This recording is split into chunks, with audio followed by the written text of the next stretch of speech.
Guess what else happened?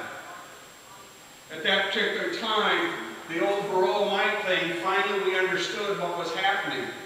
We found out that there were things in our hives that were killing our honeybees.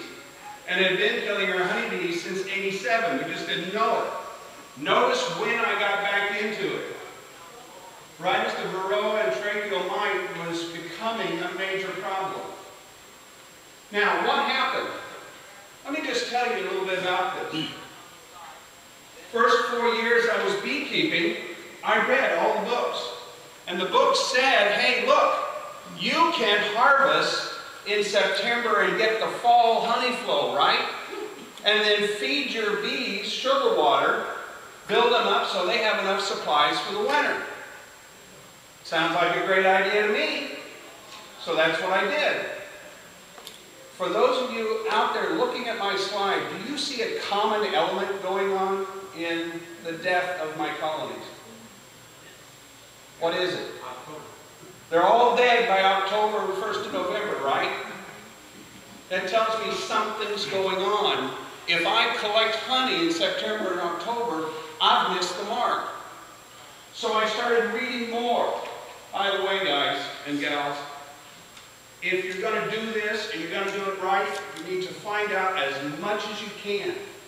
Get smart on this. These are just a few of the resources that are invaluable. And I'll give you a list later. Basically what I found out after observing, my hives started going down in September. Well, after reading and finally reading about the mite life cycle and the honeybee life cycle, I realized there's a common element. Common element is, guess what happens in about the 1st of September?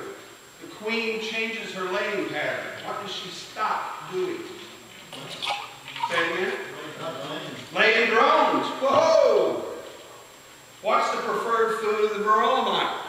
Drones. Drones. If there are no drones, where do the varroa mite go? The workers. Guess what? There was a tie between August and September when the queen stopped laying drone eggs and the start of the decline of my colonies. So I threw all of the literature away in my head that said you can harvest in the fall. And I started putting mite strips in. I harvested in August and had mite strips in the hives by the end of August. Those mite strips were at their peak at the very time the queen stopped laying drones. All the mites came out of the drone cells, and instead of going finding worker cells to infect, they bumped them into the mite strips and died. Nothing in the books told me that. Until I came across an obscure reference that in August and September in our area, the queen stops laying drones, and it connected just like this. Drones no more there. As long as there's drone presence, the mites leave the worker bees alone, mostly. Unless you have a major infestation. What I'm trying to point out here is that even though you read all these books, you have got to start observing what your colonies are doing and start making connections. What I want to talk about this hour is how to determine your own beekeeping schedule. For that, you need to know a little bit about the general beekeeping life cycle. Then we'll get into, depending upon time and questions, we'll start looking at the different seasons and some of the things that go on during that part of the season. I want to give a great deal of credit to Malcolm Sanford, who used to be at Ohio State in '81, retired late '80s, moved to Florida, that he created something called the Beekeeper's Almanac, which is out of print now. But a lot of the information that came from this, it became my Bible, because it told me what to expect. I don't know that there's anything for Ohio that's equivalent today.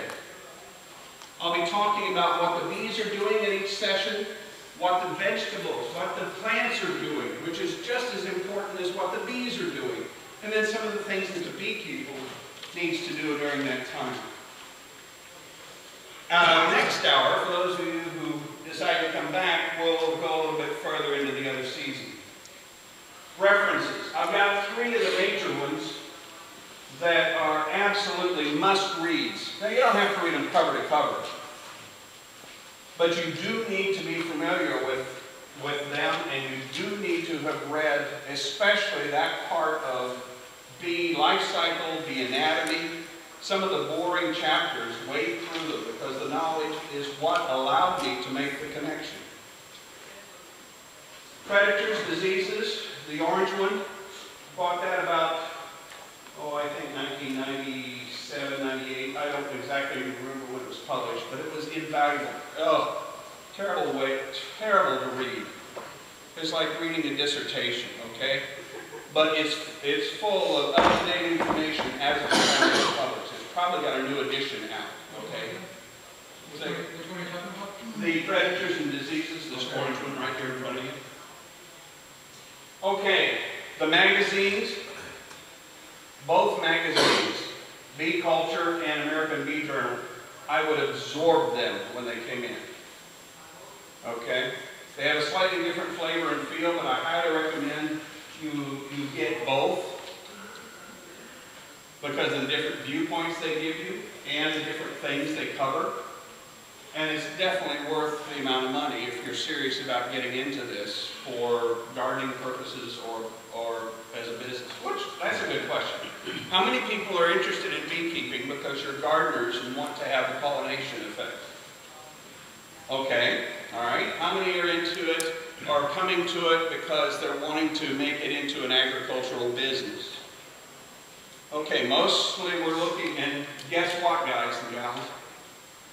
Just like Jim said, there's been a change. I've been doing this now for about 7 years here at this school. When I first started, it was flip-flopped. It was mostly beekeepers doing business and a few gardeners mixed in. Now, the predominance is the gardeners, okay? There is one thing I want to say before I move off this slide. The steep learning curve that I went through. Don't be depressed if you go through a similar learning curve.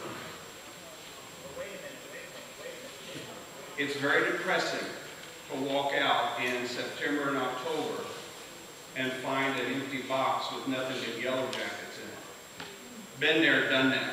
It's no fun. Bees have a way of getting, pardon me if this sounds like a pun, it's not. They have a way of getting under your skin. Beekeepers call it bee fever.